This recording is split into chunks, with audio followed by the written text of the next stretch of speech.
सुनो, हमारे भगवान के नाम भी बहुत हैं और रूप भी बहुत हैं। अब मैया आपके कितने नाम हैं? एक। और मैं बताऊं, मैं सिद्ध कर दूं कि आपके 4 नाम हैं। तो देखो, ये मैया कह रही है इनके एक नाम है, जबकि मैया झूठ कह रही है। इनके कितने नाम हैं मैं इनको बताता हूं।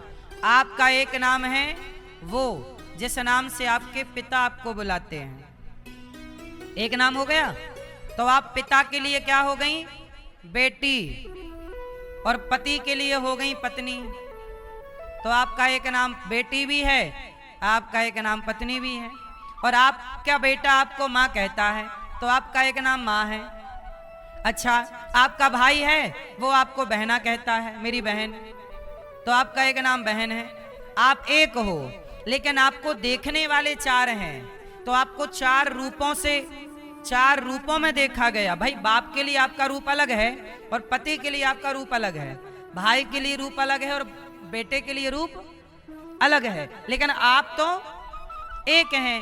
ऐसे ही जैसे आप एक हैं पर आपको देखने वाले बहुत हैं, तो आपको अनेक रूपों से और अनेक नामों से देखा गया और बोला गया। ऐसे परमात्मा एक ही हैं। भगवान को देखने वाले भक्त अलग अलग हैं, तो अनेक भक्तों ने उस एक ही परमात्मा को, कोई कृष्ण कह के बुलाया, किसी ने राम कहकर बुलाया, उसी को किसी ने नारायण कहकर बुलाया, उसी को किसी ने जगन्नाथ कहा, किसी ने द्वारिकाधीश कहा, किसी ने विट्ठलनाथ कहा, किसी ने राधा कहा, किसी ने सीता कहा। तो भगवान नारायण की शक्ति है ना, नारायण की शक्ति है लक्ष्मी। तो जब नारायण राम बने तो उनकी शक्ति बन गई सीता, जब नारायण कृष्ण बने तो शक्ति हो गई राधा। तो भाई कंफ्यूज हो गए लोग कि अब मैं क्या जपूं। एक ही परमात्मा के नाम अलग हैं, उसी के नाम राम है, उन्हीं का नाम कृष्ण है, उन्हीं का नाम राधा है, उन्हीं का नाम लक्ष्मी है, उन्हीं का नाम रुक्मणी है। इतनी सी बात ना जानने से सनातन में बड़ी कंफ्यूजन है। क्यों मैया, आपके कितने नाम हैं?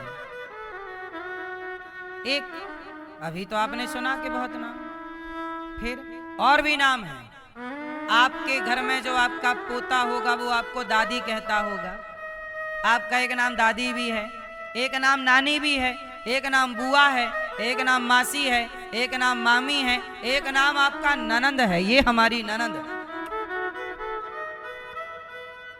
ये एक नाम और है जिठानी, और आपका एक नाम और है देवरानी, और आगे चल के एक नाम और बनेगा आपका सास। बहू कहेगी ये मेरी सास, तो सास नहीं लेने दे रही है। तो आपके ही जिंदगी में आपके ही 10-12 नाम हो जाते हैं। बोलो हाँ। आपका एक नाम और है आंटी।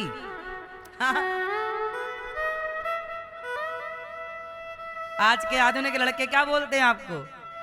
फिर तो आप एक हैं, लेकिन आपके नाम अनेक हैं, और अनेक व्यक्ति आपको अनेक नाम से पुकार रहे, लेकिन सुनने वाली एक ही है।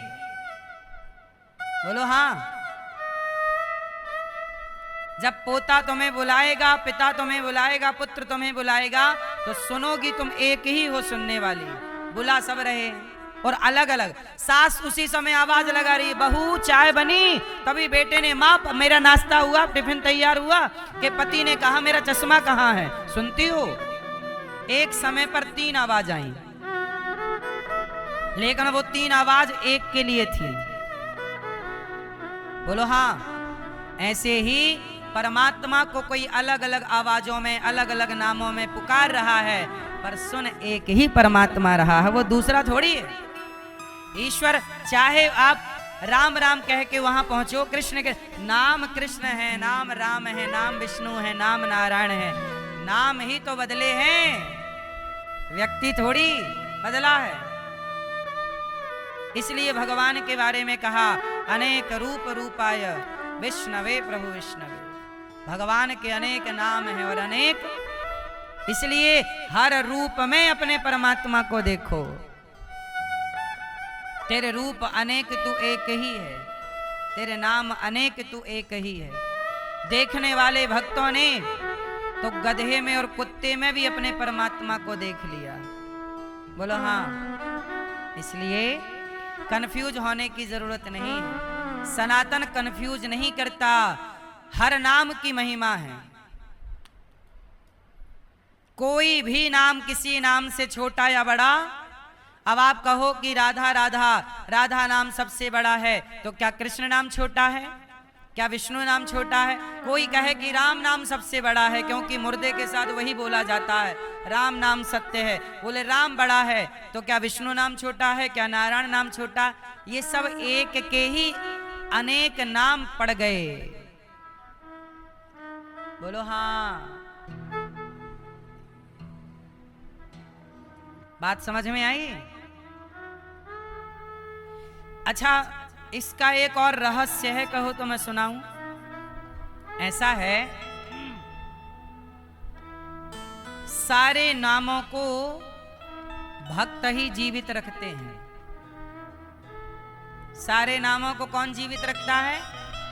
भक्त। इसलिए भगवान के नाम जो हैं सबको जीवित रखना है। इसलिए जो एक, इसलिए कहते हैं एक नाम पकड़ लो, तुमने वो नाम पकड़ा तो वो नाम है। अब जैसे कुछ नाम ऐसे हैं भगवान के जो नाम लिखे तो हैं पर कोई जानता नहीं है। अब जैसे भगवान का एक नाम है पुंडरीकाक्ष, पर इस नाम का प्रचार कम है, पर यह भी एक नाम है प्रभु का। भगवान का एक नाम है गोदारंगमन्नार भगवान। क्या नाम है? गोदारंगमन्नार भगवान। पर इस नाम का प्रचार उत्तर में कम है, दक्षिण में ज्यादा है। दक्षिण भारत में है भगवान का ही नाम। तो किसी, अब कई बार क्या है, एक नाम ज्यादा हाईलाइट हो जाता है तो लोग उस नाम को मानते कि यही सर्वोपरि है। पर भगवान के सभी नाम, कोई नाम ऐसा नहीं है कि ये नाम श्रेष्ठ नहीं। सारे नाम, कोई एक नाम ऐसा नहीं है जिस नाम की महिमा कम हो। बोलो हाँ कि ना? भगवान का एक नाम है तिरुपति बालाजी। एक नाम है भगवान का व्यंकटेश। बोलो हाँ। तो नास, यही तो नास है। अपने बाप का खेत बेच दिया, 50 लाख का जुआ खेल गया, नाश हो गया, खेत भी गया, पैसे भी गए और सड़क पे आ गए। बोलो यही ना नाश है?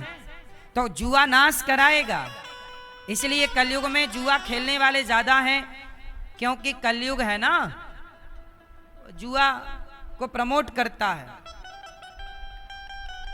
इसलिए जुआ ना खेलना, सर्वनाश होता है। कौरवों ने जुआ खेला, सर्वनाश हो गया। कलयुग का वास कहाँ है? जुआ में, शराब में। शराब पियोगे नाश होगा। लिख लो, हमारे द्वारा हम लिखवा रहे हैं, आपको लिख लेना। जुआ खेल, जुआड़ी हो तो नाश करोगे अपना, शराबी हो तो अपना नाश। नाश क्या है? अरे तुम शराब पी के आए, तुम्हारी पत्नी से तुम कलह कर रहे हो, पत्नी से लड़ रहे हो, माँ से लड़ रहे हो, बच्चों को संस्कार नहीं दे रहे हो, घर में क्लेश है, यही तो नाश है। इससे बड़ा और क्या नाश करोगे? घर की शांति तुमने भंग कर दी, यही ना नाश है। तो जुआ खेलोगे तो नाश, आर्थिक नाश, और शराब पियोगे तो शांति का नाश हो जाएगा। घर की सारी शांति नष्ट हो जाएगी, केवल कलह रह जाएगा। कलह क्या रह जाएगा? झगड़ा। तो जुआ झगड़ा का, शराब झगड़ा कराती है। कलयुग का वास है ना। कलयुग कैसे आएगा? इसी माध्यम से आएगा। तो जुआ, शराब और द्यूतम पानम स्त्रिया, पराई औरत, या तो जुआ आएगा पराई औरत के चक्कर से। जिसको भी अपना नाश करना है, पराई औरत से इलू इलू चालू कर लो, तुम्हारा जल्दी से नाश हो जाएगा। जिस स्त्री को अपना नाश करना है, पराये मर्द से इलू इलू चालू कर लो, नाश हो जाएगा। ये नाश होने की दवाई है, ज्यादा देर नहीं लगेगी, साल भर के अंदर तुम्हारा हिसाब क्लियर हो जाएगा। बोलो हाँ क्यों ये बात सही बोल रहे हैं हम कि गलत बोल रहे हैं? पराई औरत के चक्कर में, पराए पुरुष के चक्कर में पड़ जाओ, साल भर में तुम्हारा सत्यानाश हो जाएगा। सही है कि नहीं? फिर कलयुग ऐसे ही थोड़ी है, पावर रखता है, वो भी नचाएगा फिर अपने तरीके से आपको।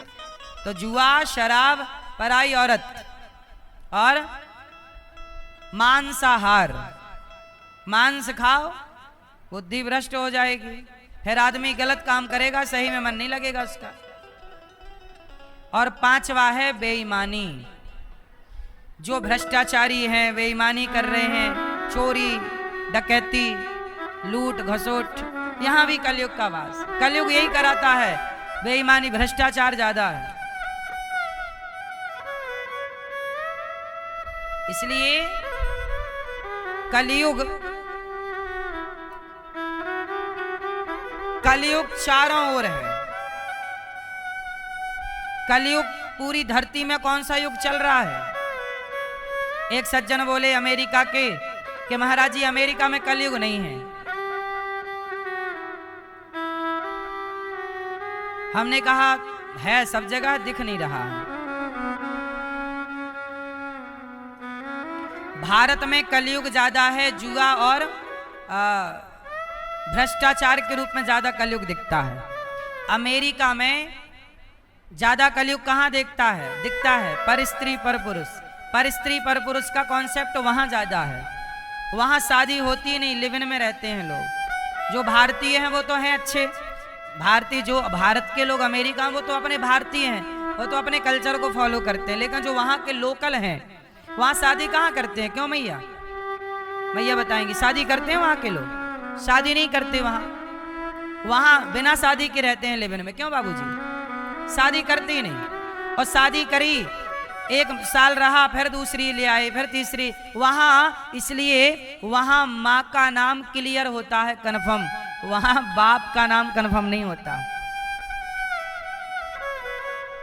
जो वहां की लोकल आबादी है उसके लिए है ये।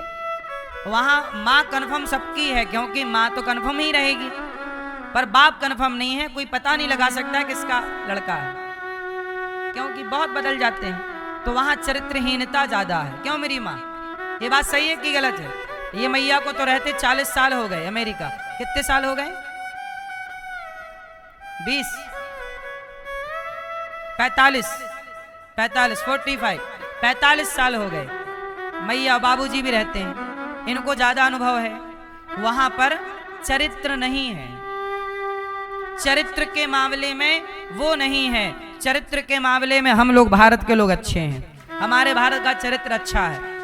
अच्छा, भ्रष्टाचार वहां नहीं है, भ्रष्टाचार यहां ज्यादा है। कुछ मामले में अमेरिका आगे है, कुछ मामले में भारत आगे है। चरित्र यहां का अच्छा है और व्यवस्थाएं वहां की अच्छी हैं। भ्रष्टाचार वहां नहीं है। वहां सड़कें बनती हैं 100 साल के लिए, भारत में सड़क बनती है 5 साल के लिए। तो वहां भ्रष्टाचार वाला युग कलयुग नहीं है। लेकिन कलयुग के 5 स्थान है ना, 5 में कोई ना कोई तो घुसा है। एक भी है तो मतलब कलयुग है। बोलो हाँ मैया, बोलो हाँ कि ना। बाबूजी मोबाइल पे सर्च कर रहे हो क्या? कहाँ कलयुग है कहाँ नहीं है? नहीं? अच्छा, फोन आ गया किसी का? सुनो, कलयुग के कितने कमरे हैं? 5। अच्छा ये बताओ यहां कौन सा युग चल रहा है? जोर से, जोर से। यहां काय का कलयुग गौरी गोपाल में, यहाँ वृंदावन में, यहाँ भगवान आप आए हो, यहाँ काय का। अभी जब तक कथा चल रही है, जब तक एसी चलेगी तब तक गर्मी का प्रभाव नहीं होगा, और एसी बंद हुई कि गर्मी का प्रभाव चालू। एसी जब तक है गर्मी का प्रभाव नहीं रहता। ऐसे जब तक भगवान की कथा कीर्तन, जहाँ कथा कीर्तन है वहाँ कलयुग का प्रभाव नहीं होगा। जहाँ कथा कीर्तन नहीं वहाँ कलयुग ज्यादा। इसलिए कहता हूँ कथा कीर्तन से जुड़े रहो तो आपके घर पर भी कलयुग का प्रभाव नहीं होगा, वरना कलयुग आपके घर में भी घुस जाएगा। यदि तुम्हारा मन कथा कीर्तन में नहीं लगा तो तुम्हारा मन फिर गलत जगह पे लगेगा, इलू इलू में लग जाएगा। तुम्हारा मन गलत जगह में ना लगे, इसलिए सही जगह में मन को लगाए रखो। इसलिए संत लोग कहते हैं कथा सुनो, अच्छे काम करो, क्योंकि अच्छे में नहीं लगा। देखो मन दो जगह लगता है, या अच्छी जगह या तीसरी कोई जगह ही नहीं है। अच्छा या बुरा, बोलो अच्छा या बुरा, तीसरा क्या होता है?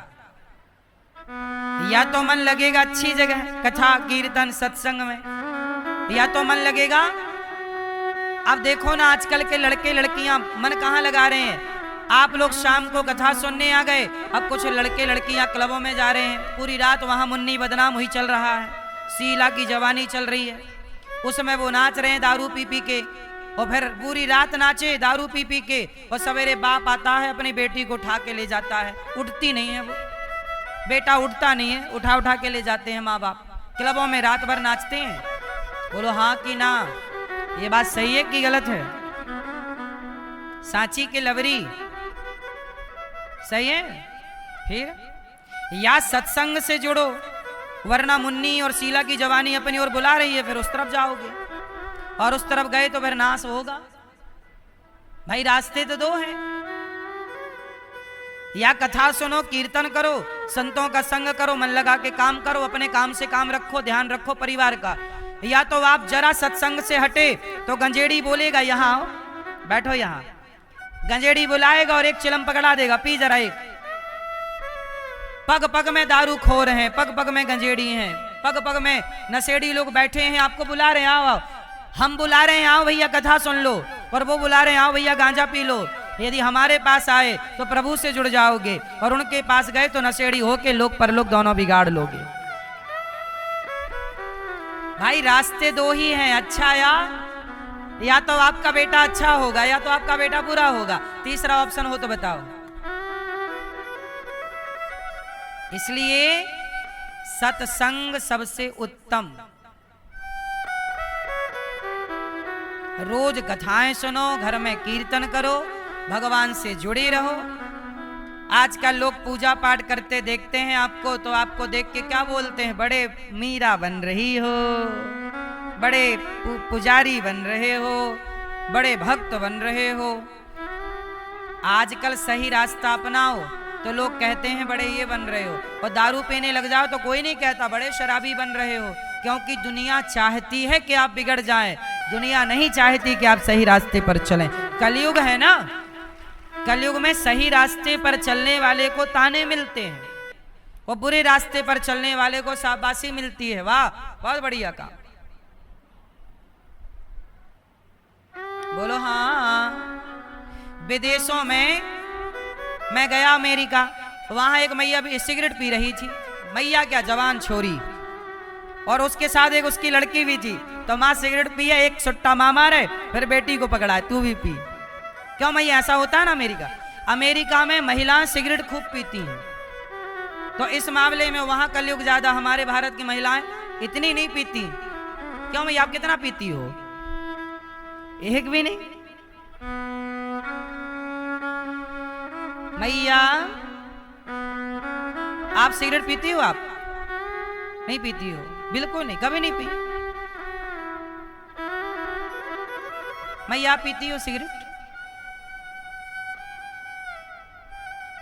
मैया आप पीती हो? पीछे वाली मैया कह रही है आपको आप पीती हो? नहीं तो किसके बोलिए? बोले तो हाँ पीती है, ये पीती है।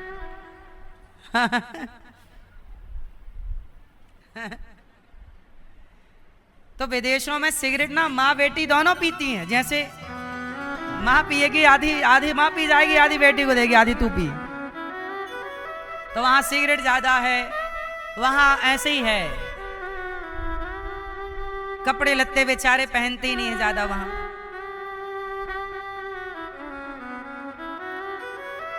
तो ऐसे ही है, तो वहां का कल्चर है, ठीक है। अपना भारत थोड़ा ठीक है, लेकिन अब भारत को भी लोग विदेश बना रहे हैं। इसलिए कहता हूं कलयुग से बचना है, एक ही रास्ता है, भगवान की शरण में। ठंडी से बचना है तो कहां जाओगे? आग के समीप जाओ, ठंडी से बच जाओगे। जैसे आग के पास जाते ही ठंडी पीछा छोड़ देती है, ऐसे ही भगवान के पास जाओ तो कलयुग पीछा छोड़ देता है। इसलिए कलयुग केवल नाम आधारा, सुमरि सुमरि नर उतरहि पारा। सतयुग त्रेता द्वापर में जो गति कृते अध्यायते विष्णुम द्वापरे, कृते अध्यायते विष्णुम त्रेतायाम यजतो मखई द्वापरे परिचर्यायाम कलऊ केशव कीर्तनात्। सतयुग त्रेता द्वापर में जो गति जप तप करने से मिलती थी, कलयुग में वही गति केवल कीर्तन मात्र से मिल जाती है। नाम जप करो, श्रीमन्नारायण श्रीमन्नारायण श्रीमन्नारायण श्रीमन्नारायण। नाम जपने मात्र से प्राणी भव से पार हो जाता है। कलयुग में बुराई तो है पर अच्छाई भी है। नाम जप करो, इसलिए काम करते रहो और अंदर चलता रहे श्रीमन्नारायण। बच्चों को भी यही सिखाओ, झाड़ू लगाओ, पोंछा लगाओ, बर्तन धुलो, गाड़ी चलाओ, फैक्ट्री चलाओ, दुकान चलाओ, खेत में जाओ, कुछ भी करो पर चलता रहे, भीतर चल रहा श्रीमन्नारायण श्रीमन्नारायण श्रीमन्नारायण। भीतर चल रहा श्री कृष्ण श्रीमन्नारायण चल रहा, भीतर भगवान श्रीमन्नारायण का ध्यान चल रहा। अपना नाम जब चलता रहे, काम करते रहो प्रेम से, काम भी हो जाएगा, नाम जब भी चलता रहेगा। तो यही है सिद्धांत। कलयुग से बचना है, बारिश से बचना है तो छाता लगा लो। ऐसे ही कलयुग से बचना है तो भक्ति का छाता लगा लो, नाम जप का छाता लगाओ। अपन अपन बचते रहो, सबको तो बचा ना पाएंगे क्योंकि युग है। बारिश को तो हम रोक नहीं सकते, पर छाता लगा के अपना बचाव कर सकते हैं। कलयुग के प्रभाव को हम बदल नहीं सकते, परंतु एक तरफ हम सिखा रहे हैं दारू ना पियो, और कलयुग खुद अच्छा तुम कह रहे हो दारू ना पियो, कलयुग घुस के बुद्धि में और पिवा रहा है। तो अब मेरी बात ज्यादा सुनेगा कि कलयुग की ज्यादा सुनेगा? जो मेरी बात सुन गए, समझ गए, जिन पर कृपा हो गई, उन्होंने शराब छोड़ दी, मांस छोड़ दी, सही रास्ता अपना लिया, और जिन पर कलयुग हावी है वो मेरी बात नहीं समझ पाए और वो अभी भी गलत रास्ते पर, संतों की बात नहीं समझ पाए, अभी भी गलत रास्ते पर। ऐसे कलयुग बहुत प्रभावी युग है, कलयुग बहुत अच्छा भी है और बहुत कलयुग है। गौ हत्या क्यों हो रही है? कलयुग चल रहा है, कलयुग है। पाप बढ़ेगा, अभी तो पाप फिर भी कम है, अभी देखते चलो आगे आगे होता क्या है। पाप दिनों दिन बढ़ रहा है धरती में। जब पाप अधिक बढ़ जाएगा तब ये धरती गाय का रूप बना के प्रभु के पास जाएगी। प्रभु अब नहीं सहा जा रहा है, तब पृथ्वी के निवेदन पर, गाय के निवेदन पर भगवान कल्कि अवतार लेंगे और कलयुग में कल्कि बन करके आएंगे। पापियों को मार मार कर धर्म की स्थापना करेंगे। और भगवान कल्कि भगवान जब पापियों को मार देंगे तब जाकर के भगवान सतयुग में प्रवेश करेंगे और वहीं से सतयुग की स्थापना हो जाएगी। और उस जैसे ही सतयुग की स्थापना होगी, भगवान कल्कि भगवान का विवाह होगा। आपको पता है किससे विवाह होगा कल्कि भगवान का? वैष्णव देवी जी से। वैष्णवी मैया कुंवारी है ना, उनका विवाह कल्कि भगवान से होगा। तो जैसे ही उनका पाप हटेगा, कल्कि भगवान उनसे विवाह करेंगे, वहीं से सतयुग की स्थापना। कौन सा युग स्टार्ट हो जाएगा? फिर कलयुग खत्म। कलयुग के 4,32,000 वर्ष पूरे, कलयुग खत्म, सतयुग, फिर सतयुग के बाद फिर त्रेता, फिर द्वापर, फिर कलयुग आएगा। ऐसे चलता रहता। इसलिए ये कलयुग है, यहाँ पाप ज्यादा है, इसलिए आप लोग प्रभु का चिंतन करते रहिए, नाम जप करिए। और आप लोग कई बार कहते हैं ना, जो पाप ज्यादा करता है वो सुखी, वो कलयुग के कारण है, युग धर्म है। कलयुग में क्या होगा? हाँ हाँ, मंदिर सोना सोना रहेगा, भरी रहेंगे मधुशाला, पिता के संग भरी सभा में नाचेगी घर की बाला। ऐसा कन्या दान पिता ही कन्या का धन खाएगा। रामचंद्र कह गए सिया से ऐसा कलयुग आएगा। रामचंद्र कह गए सिया से ऐसा कलयुग आएगा। रामचंद्र कह गए सिया से ऐसा कलयुग आएगा। रामचंद्र कह गए सिया से ऐसा कलयुग आएगा। कलयुग कैसा है? ऐसा कलयुग आएगा, हंस चुगेगा दाना धुन का, कौआ मोती खाएगा। हंस चुगेगा दाना धुन का, कौआ मोती खाएगा। रामचंद्र कह गए सिया से ऐसा कलयुग आएगा। हंस चुगेगा दाना धुन का, कौआ मोती खाएगा। हंस चुगेगा दाना धुन का, कौआ मोती खाएगा। जय हो।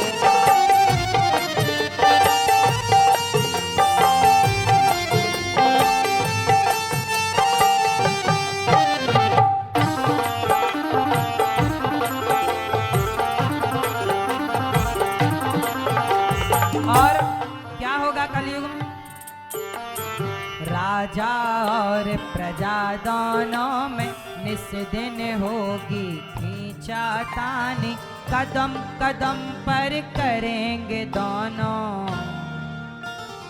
अपनी अपनी मनमानी। कदम कदम पर करेंगे दोनों अपने अपने मनमानी। और जिसके हाथ में लाठी होगी, जिसके हाथ में लाठी होगी, भैंस वही ले जाएगा। हंस चुगेगा दाना धुन का, कौआ मोती खाएगा। हंस चुगेगा दाना धुन का, कौआ मोती खाएगा। कलयुग में क्या क्या होगा?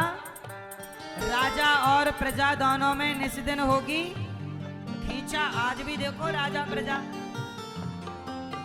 प्रजा कह रही है गौ हत्या बंद करो, राजा कह रहा है नहीं करूंगा। कदम कदम पर करेंगे दोनों अपनी अपनी, और जिसके हाथ में लाठी होगी भैंस वही ले जाएगा। जो बलशाली होगा जीत उसी की होगी। प्रजा कमजोर है, नेता बलवान है, इसलिए प्रजा की गैया को नेता लोग मरवाते रहते हैं। गैया गौ हत्या, क्योंकि उनके हाथ में लाठी है। सुनो सिया कलयुग में काला मन और काले मन होंगे।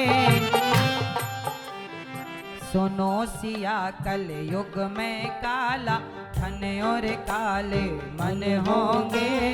चोर उचक्के नगर सेठ और प्रभु भक्त निर्धन होंगे। चोर उचक्के नगर सेठ और प्रभु भक्त निर्धन होंगे। जो होगा लोभी और भोगी वो जोगी कहलाएगा। हंस चुगेगा दाना धुन का, कौआ मोती खाएगा। हंस चुगेगा दाना धुन का, कौआ मोती खाएगा। और सुनो, मंदिर सूना सूना रहेगा। मंदिर में अब आरती होती है ना, घंटा बजाने वाला कोई नहीं रहता, इलेक्ट्रिक घंटा लग गए हैं सब जगह। जबकि जनसंख्या बढ़ रही है, पर मंदिर में घंटी बजाने वाला आपके पड़ोस वाले मंदिर में मंदिर सूना सूना रहेगा, भरी रहेंगी मधुशाला। भीड़ भाड़, आजकल भीड़ ज्यादा कहाँ है? दारू की दुकान में। शाम को देख लेना, मंदिर में घंटा बजाने वाला नहीं होगा और दारू की दुकान में खचाखच भीड़ होगी। भाई साहब एक बोतल और दो।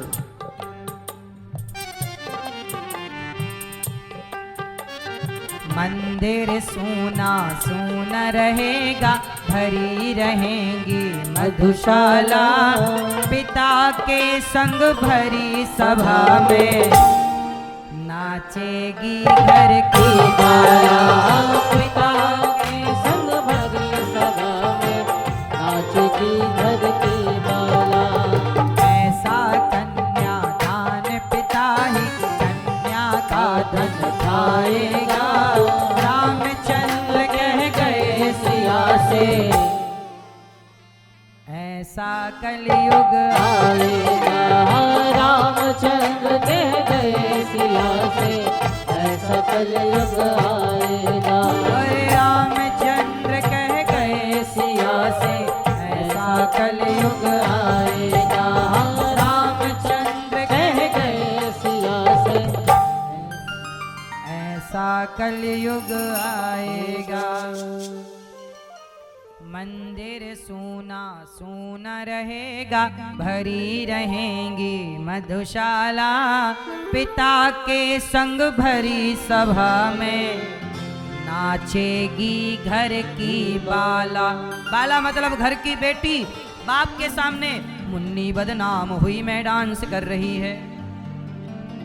खुद की बेटी बाप के आगे, समाज के आगे गंदे गंदे गानों पे डांस कर रही है। इससे बेटी पर प्रभाव क्या पड़ेगा? तुम्हारी बेटी को लक्ष्मी बनाओ, नचनिया नहीं, है ना? नाचना ही है तो नृत्य बुरा नहीं है, पर मीरा के भाव से नाचना अच्छा है। पग घुंघरू बांध मीरा नाची रे, पग घुंघरू बांध मीरा।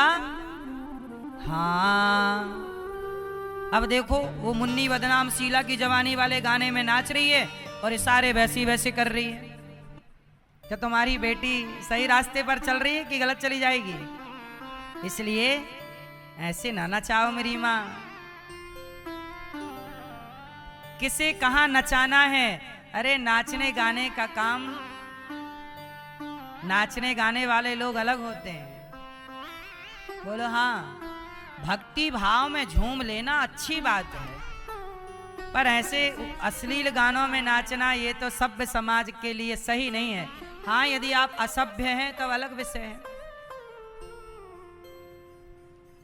सही है। इसलिए अपने खान पान, रहन सहन, उठना बैठना, इसको पवित्र रखिएगा। ये हम नहीं कह रहे हैं, लिखा है। ऐसा कन्यादान पिता ही कन्या का धन खाएगा।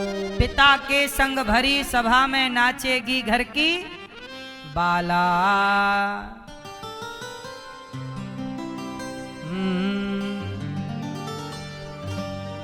बाला बाला शैतान का साला। अब इसमें ही नाचेंगे तो देखो वही लिखा ही है ना। सिया जी ने पूछा, प्रभु कलयुग में कोई धर्म कर्म होगा कि नहीं? तब भगवान ने कहा, धर्म भी होगा, कर्म भी होगा, किंतु शर्म नहीं होगी। बात बात में मात पिता को बेटा आंख दिखाएगा। बात बात पे मात पिता को छोरा आंख दिखाएगा। कलयुग में ऐसी होगा, धर्म होगा, कर्म होगा, परंतु शर्म। इसलिए आजकल ना शर्म की बड़ी कमी है, शर्म नहीं है। बेटा अपने बाप को आंख दिखा रहा, तुम्हें शर्म नहीं आई? जिस बाप ने तुम्हें पढ़ा लिखा के योग्य बनाया उस बाप को तुम आंख दिखा रहे हो, तुम्हें तनिक भी शर्म नहीं है? जिस माँ ने तुम्हें मलमूत्र तुम्हारा धोया उस माँ को तुम आंख दिखा रहे हो, तनिक भी तुम्हें शर्म ना आई? क्यों शर्म नहीं है? पहले ऐसे संस्कार थे कि माँ बाप के आगे बच्चों की पलकें झुकी रहती थी। माँ बाप के आगे बच्चों की पलकें झुकी रहती थी, क्योंकि वो बच्चा जानता था कि माँ बाप का मेरे ऊपर बड़ा उपकार है। आज का बेटा उपकार नहीं समझ रहा है, इसलिए वो आंख मिला के बात कर रहा है बाप से, और कई बार तो बाप को डांट देता, चुप रहो तुम, कुछ नहीं जानते हो। हाँ मैया समझ में आ रही कि नहीं? तो देखो भगवान के अनंत अवतार हैं। हरि अनंत हरि कथा अनंता, कहीं सुनहि बहुविधि सब संता। तो कलयुग से बचना है तो क्या उपाय है? भगवान की शरण में। किसकी शरण में रहोगे? बोलो मेरी माँ। शरण में रहो प्रभु के, बस और किसी की जरूरत नहीं, बचे रहोगे। जैसे हिमालय के पास जाओगे तो अपने आप आपको ठंडक मिलने लग जाएगी।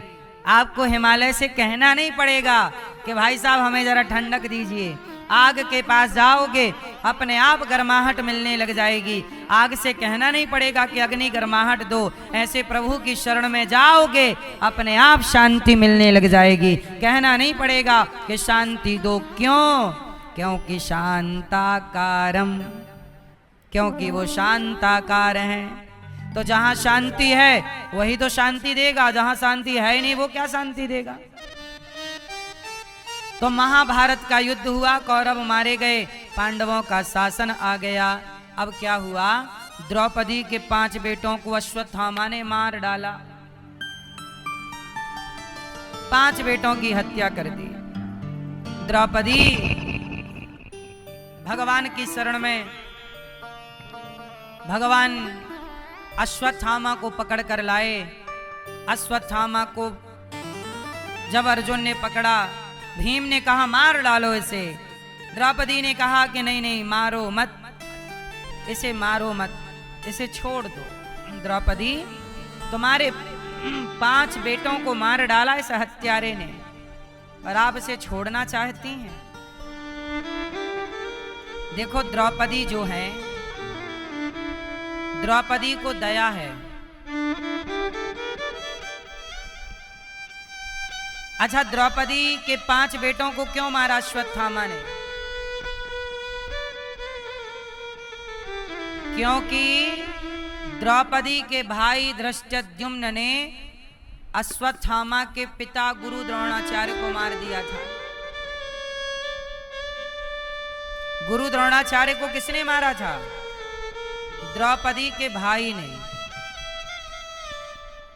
गुरु द्रोणाचार्य जी को किसने मारा था? द्रौपदी के भाई ने। तो द्रोणाचार्य जी के बेटे ने द्रौपदी के 5 बेटे मार दिए। हिसाब क्लियर? इसलिए कहता हूं किसी को मत मारो, किसी को मत सताओ। जब द्रौपदी के अच्छा, द्रौपदी की कोई गलती नहीं थी और ना द्रौपदी के बच्चों की गलती थी। अच्छा, द्रौपदी के 5 बेटों की हत्या भी ना धोखे से हुई। अश्वत्थामा पांडवों को मारने आया, पर पांडवों की जगह बच्चे मर गए।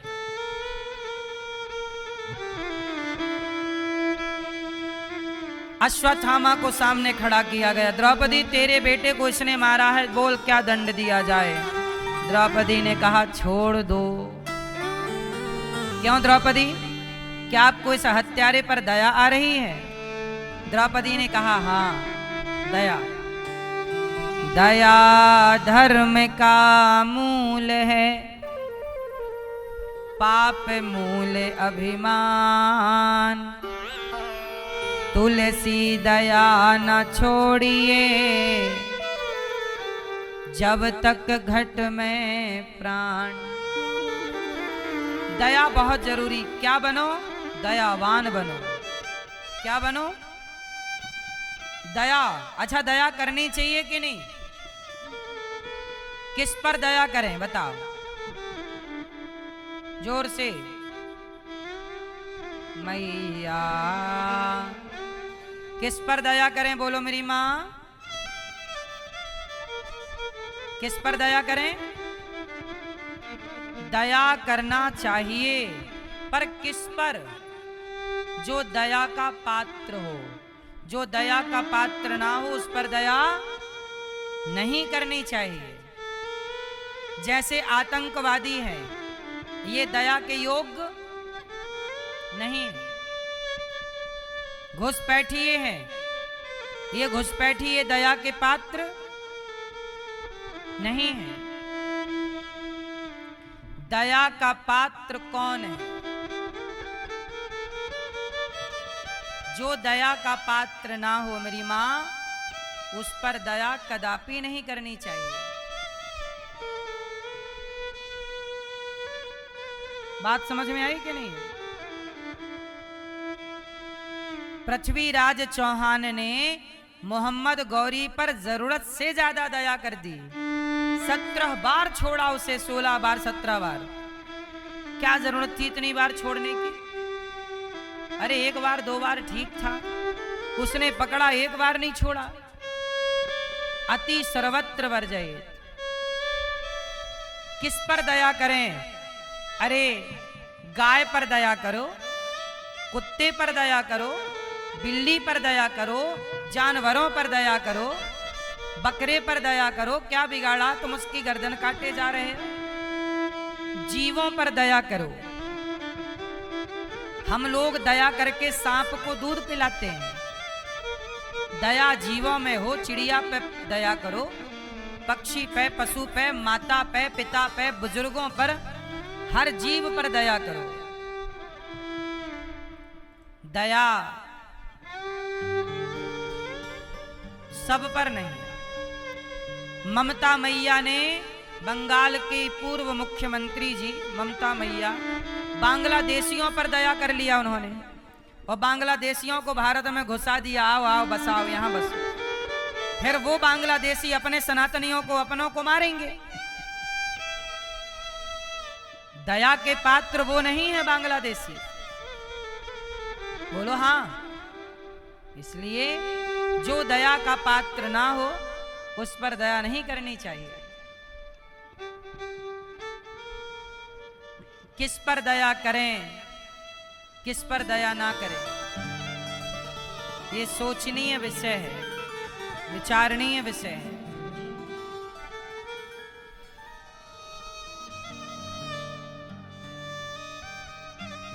इसलिए मेरी मां,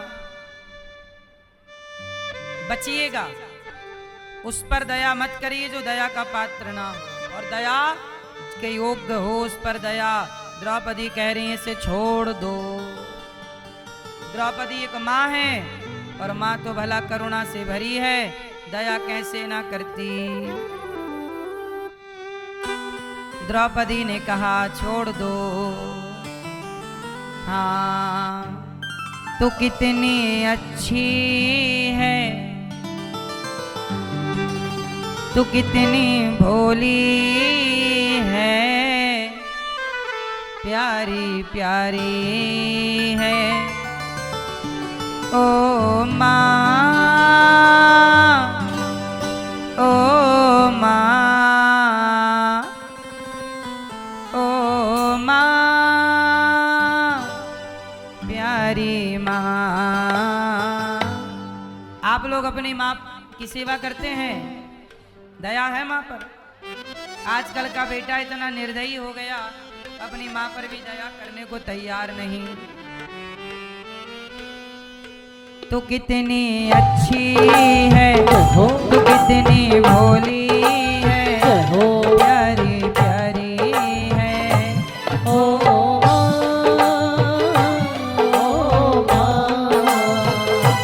ओ माँ, प्यारी माँ। ये जो दुनिया है जय हो ये बन है कांटों का, जय हो तो फुलवारी है। ओ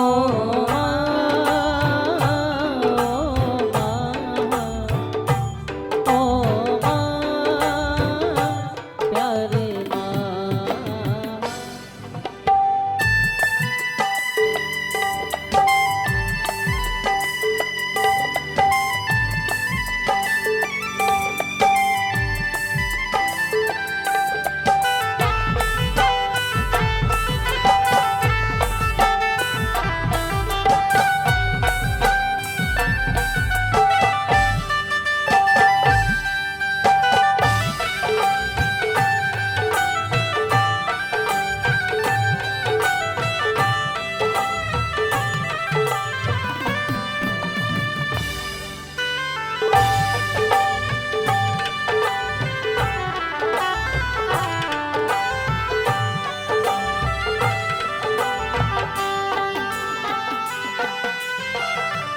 दुखन लागी है माँ तेरी अखियाँ, दुखन लागी है माँ तेरी अखियाँ। मेरे मेरे लिए जागी है तू सारी सारी रतियाँ, मेरी निंदिया पे जय हो अपनी निंदिया भी जय हो तूने वारी है। ओ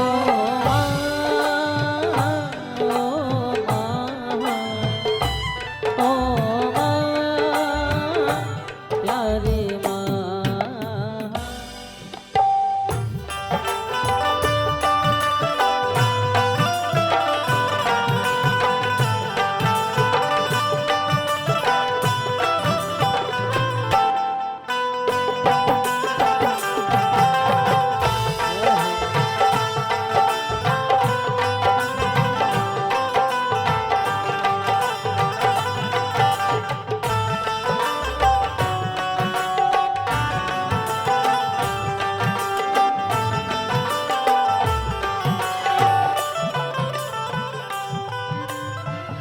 अपना नहीं तुझे सुख दुख कोई, अपना नहीं तुझे सुख दुख कोई। माँ का अपना कोई सुख नहीं होता। देखो हंसती है तो बच्चे के लिए, रोती है तो बच्चे के लिए। अपना नहीं तुझे सुख दुख कोई, अपना नहीं तुझे सुख दुख कोई। मैं मुस्काया तू मुस्काई, मैं रोया तू रोई, मेरे हंसने पे जय हो मेरे रोने पे जय हो तू बलिहारी है। ओ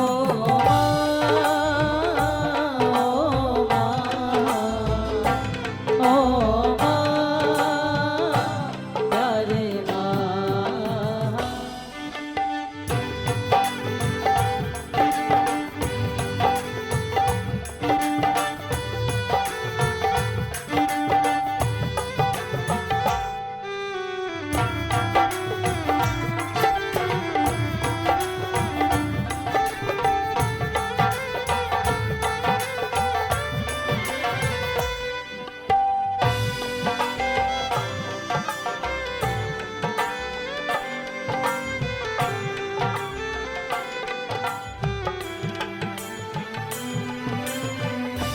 माँ बच्चों की जान होती है, माँ बच्चों की जान होती है। माँ है तो सब कुछ है, माँ नहीं तो कुछ भी नहीं।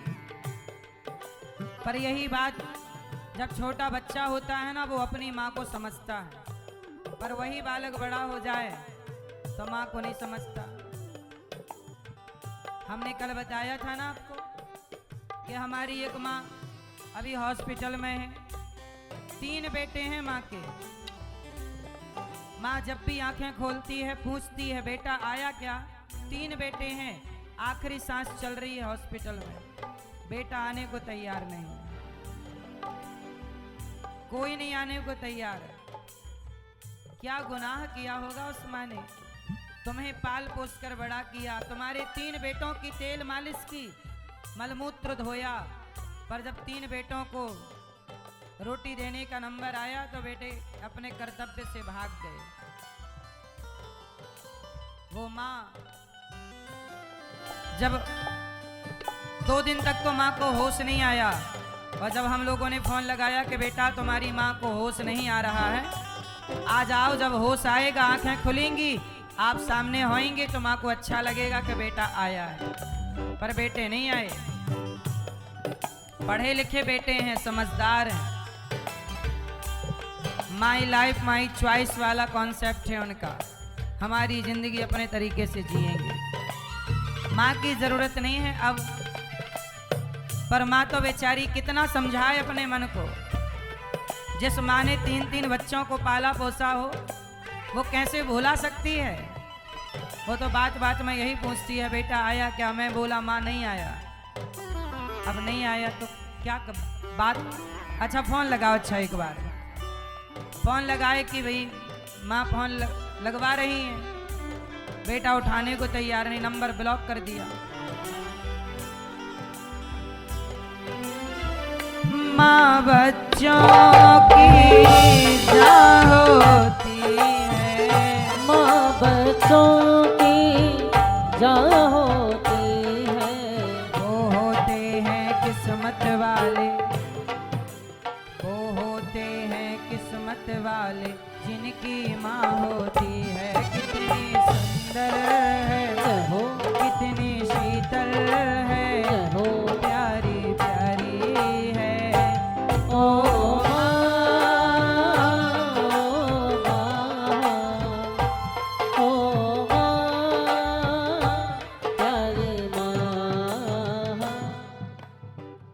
तू कितनी अच्छी है, तू कितनी भोली है, प्यारी प्यारी है।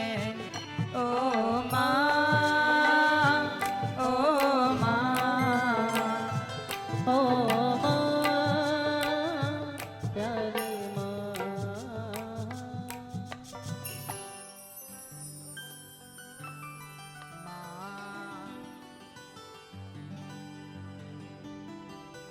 ओ माई मेरी क्या फिक्र तुझे क्यों आंख से दरिया बहता है। तो कहती थी तेरा चांद हूँ मैं और चांद हमेशा रहता है। माँ इस धरती की भगवान है, इसलिए अपनी माँ की सेवा करिए, माँ को प्यार कीजिए। इस संसार में हमें लाने वाला कौन? हाँ, मुझे इस दुनिया में लाया, मुझे बोलना चलना सिखाया। ओ माता पिता तुम्हें वंदन, मैंने किस्मत से तुम्हें पाया। पूजा है तुझको, पूजेंगे हरदम, माँ के ही अर्पण है ये मेरा जीवन। मेरी माँ एक मंदिर है और ममता पूजा है, एक वो ही भगवन है और कोई ना दूजा है। ये मेरी कहानी है, प्यारी जिंदगानी है। आज हूँ मैं जो कुछ भी तेरे तेरी मेहरबानी है, पूजा है तुझको पूजेंगे हरदम। माँ को सदा पूजिए, माँ का उपकार ना भूल जाइए। माँ भगवान से भी बड़ा दर्जा रखती है भक्तों, भगवान से भी एक कदम ऊपर है माँ। इसलिए कहता हूँ, माँ का दिल दुखाना ईश्वर के दिल दुखाने से बड़ी बात है। इसलिए दास अनिरुद्ध आपसे यही कहता है, देखो ना यहाँ 315 माताएं रहती हैं, हमारी मैयाओं की तो हम सेवा करते ही हैं आपसे भिक्षा मांग मांग कर, पर आप सब बेटे अपने अपनी माँओं की करते तो हमें वृद्धाश्रम बनाना ना पड़ता। अब हमें वृद्धाश्रम क्यों बनाना पड़ा, जरा समझिए। एक माँ के 3 बेटे हैं और एक बेटी है, टोटल 4, पर 4 के होते हुए माँ हॉस्पिटल में जब आखिरी सांसें ले रही है तब भी बच्चे नहीं आने को तैयार है, एक भी बेटा आने को तैयार नहीं है कि देख लो रह लो माँ के पास, कोई नहीं आने को तैयार। तब हमें ये वृद्धाश्रम बनाना पड़ा। क्या करते, हमारे पास कोई आके कहे कि बेटा हमारे बेटे ने निकाल दिया, तो क्या हम क्या कह दें कि हम नहीं रखेंगे तुम्हें? गृहस्थ का धर्म है मेरी माँ, आपके द्वार पर कोई भी आए उसको शरण देना, उसकी सेवा करना आपका धर्म हो जाता है। तो मेरे द्वार पर कोई आएगा तो मैं उसकी सेवा करूंगा, ये मेरा धर्म है। मैं तो केवल अपने गृहस्थ धर्म का पालन कर रहा हूं। आपसे कहता हूं कि अपने अपने बूढ़ों का ख्याल रखिए। अभी कुछ दिन पहले एक बेटी अपने बूढ़े पिता को छोड़कर चली गई। केवल माँ ही ऐसी नहीं है, बेटी अपने बूढ़े पिता को छोड़कर चली गई।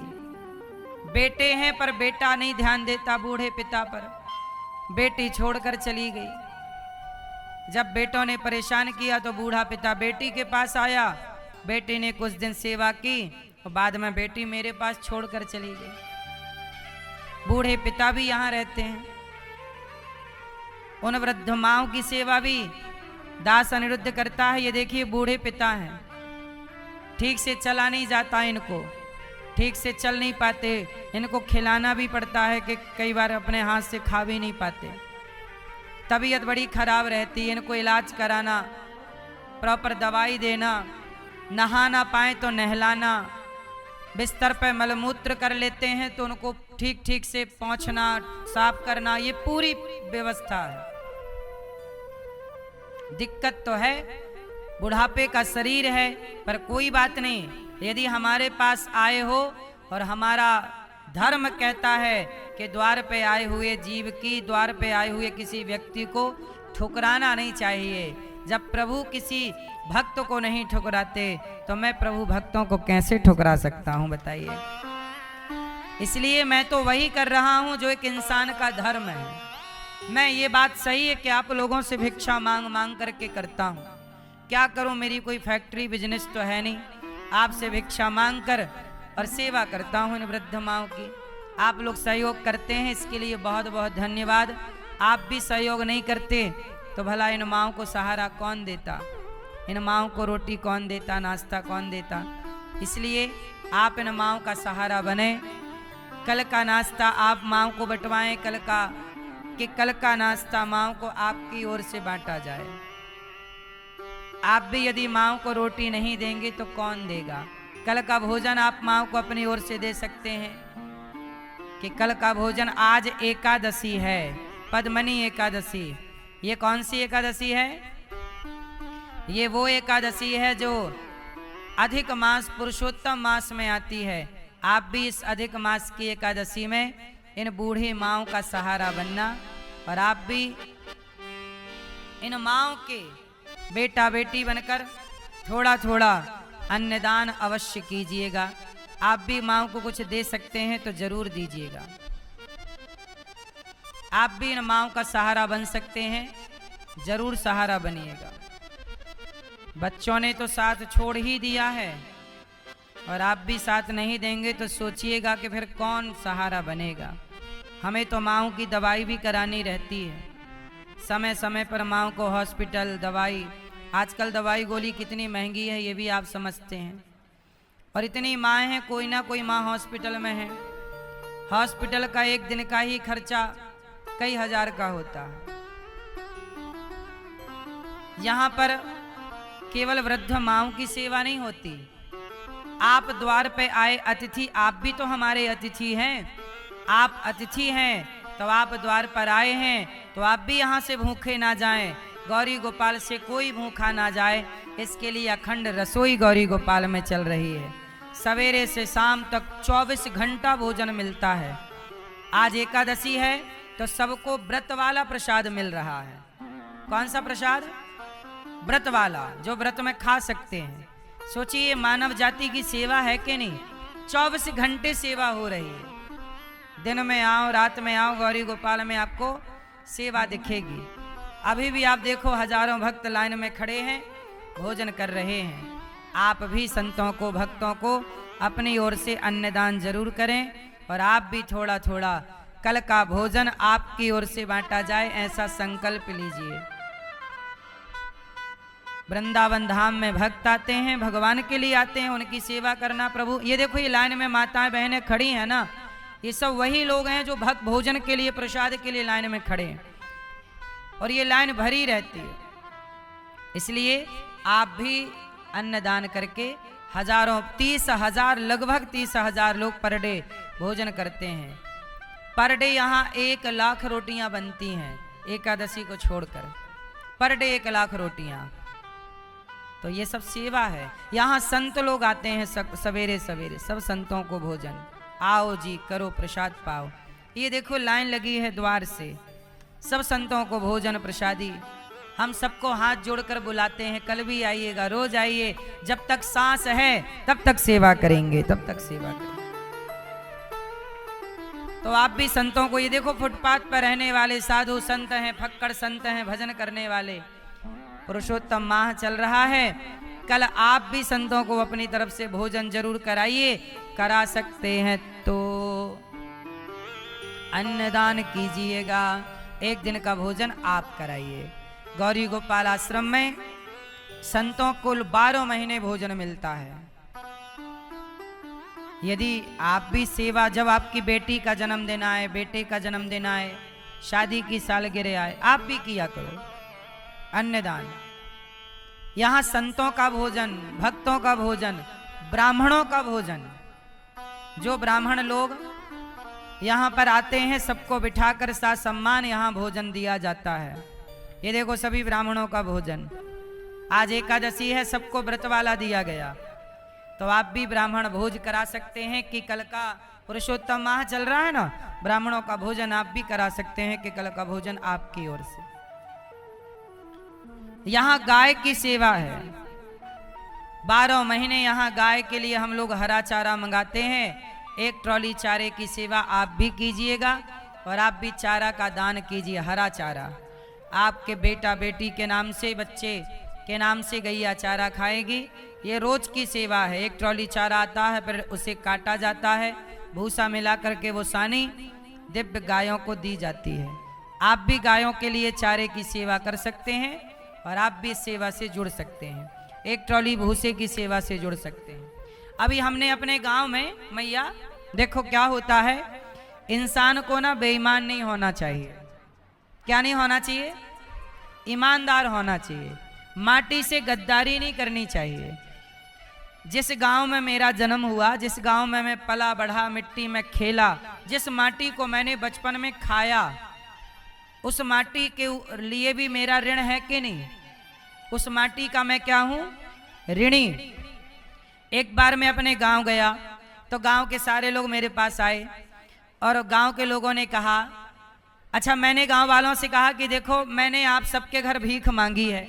जब मैं छोटा था हमारे घर में बहुत गरीबी थी, तो हम गांव में सबके घर भिक्षा मांगने जाते थे, तो गांव के लोग हमें भिक्षा देते थे, आटा दाल चावल, सीधा सीधा जानते हो ना, सुपड़े में एक तरफ आटा दा। तो मैं जाता था गांव में भिक्षा मांगने, तो गांव के लोग हमें सीधा देते थे, उसी से हमारा बचपन में गुजारा हुआ है। सब जो दान करते थे आटा दाल चावल, उसी से हमारी मैया रोटी बनाती और हम भोग लगा के पाया करते थे। गरीबी बहुत थी, तो बारिश होती थी तो पानी सारा अंदर ही गिरता था, बाहर नहीं जाता था। ऐसे दिन हमने देखे हैं, गरीबी के वो सारे दिन देखे हैं जब भोजन भी नहीं था, भिक्षा मांग के लाते। तो अब गांव के लोगों ने हमें खूब भिक्षा दी और हमारा भरण पोषण किया।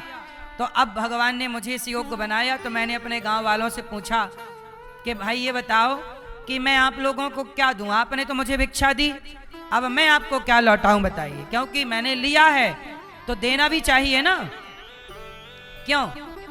लिया है तो देना भी चाहिए। तो मैंने बोला कि क्या चाहिए, तो गांव के लोगों ने मेरे से कहा कि अपने गांव में और इस क्षेत्र में, हमारे अपने गांव में, मेरी जन्मभूमि मध्य प्रदेश जबलपुर जिला की है, सिहोरा के पास रेौंझा गांव है, वहाँ की। हमारे गांव में स्कूल नहीं है अच्छा सा, सरकारी स्कूल तो है, मैं भी सरकारी स्कूल में पढ़ा, 5वीं तक स्कूल था, अब वो 8वीं तक हो गया है। पर सरकारी स्कूलों की हालत आप देखते हैं, कोई पढ़ना नहीं चाहता, कोई माँ बाप वहाँ पढ़ाना नहीं चाहते। तो गांव के लोगों ने कहा कि एक स्कूल बना के दीजिए। तब मैंने गांव के लोगों को वचन दिया कि मैं आप गांव वालों को और पूरे क्षेत्र वालों को एक स्कूल बनाकर दूंगा, CBSE बोर्ड का, जो निःशुल्क होगा इस क्षेत्र के लिए। 5 से 7 हजार बच्चे पढ़ेंगे और निःशुल्क। तो अब वो स्कूल का काम चालू हो गया है, ये देखो ये काम चालू हो गया है, नींव का काम चालू हुआ है। नींव का काम चलता है तो वो दिखाई जल्दी से पड़ता नहीं है, जब जमीन से ऊपर की ओर आएगा, सीमेंट सरिया सब आने लग गई है, कॉलम खुदने लग गए हैं, तो स्कूल का काम तैयार चालू हो गया है स्कूल का। तो गिट्टी सीमेंट रेत लोहा जो आप सहयोग करना चाहें, बनने के बाद ऐसा दिखेगा गौरी गोपाल विद्यालय, जहां 5-7 हजार बच्चे निःशुल्क पढ़ेंगे। तो बताओ ये जो मैं कर रहा हूं शिक्षा के लिए सही है कि गलत है? और केवल शिक्षा नहीं, बच्चे केवल शिक्षित नहीं होंगे, संस्कार भी दूंगा बच्चों को, ताकि वो बच्चे अपने माँ बाप को घर से ना निकालें।